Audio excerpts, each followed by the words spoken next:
The seasons remind me that I must keep changing, and I want to change because it is God's way. All my life I have been changing. I changed from a baby to a child, from soft toys to play daggers. I changed into a teenager to drive a car, into a worker to spend some money. I will change into a husband to love a woman, into a father to love a child, change houses so we are near water, and again so we are near mountains, and again so we are near friends, keep changing with my wife, getting our love so it dies and gets born again, like a garden, fed by 4 seasons, a cycle of change.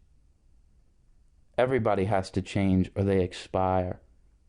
Everybody has to leave their home and come back so they can love it again for all new reasons.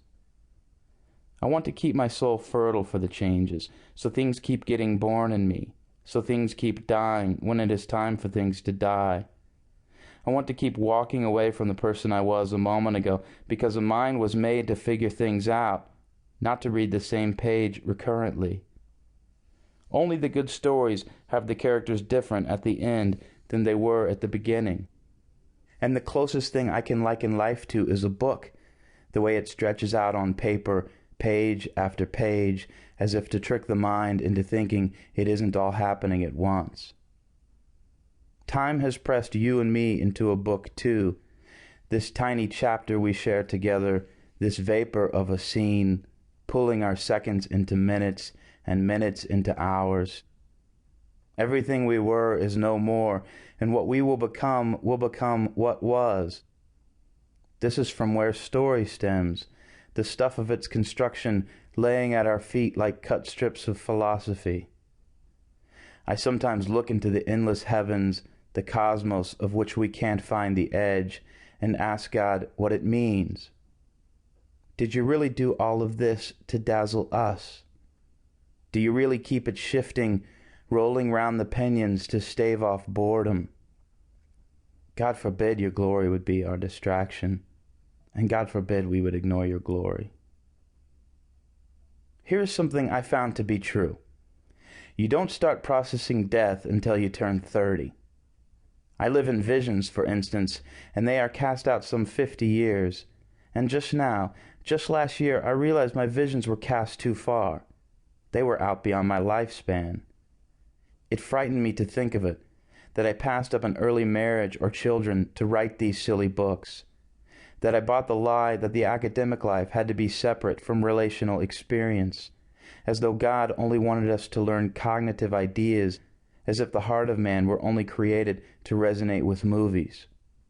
No, life cannot be understood flat on a page. It has to be lived. A person has to get out of his head, has to fall in love, has to memorize poems, has to jump off bridges into rivers, has to stand in an empty desert and whisper sonnets under his breath.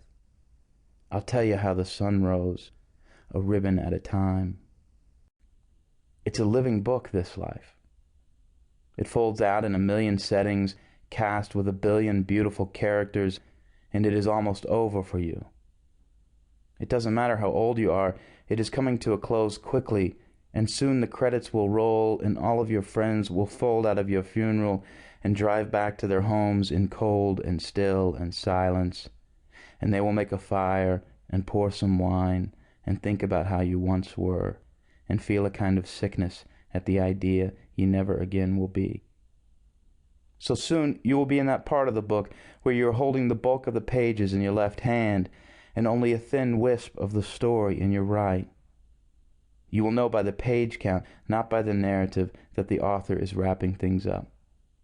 You begin to mourn its ending and want to pace yourself slowly toward its closure, knowing the last lines will speak of something beautiful, of the end of something long and earned, and you hope the thing closes out like last breaths, like whispers about how much and who the characters have come to love, and how authentic the sentiments feel when they have earned 100 pages of qualification.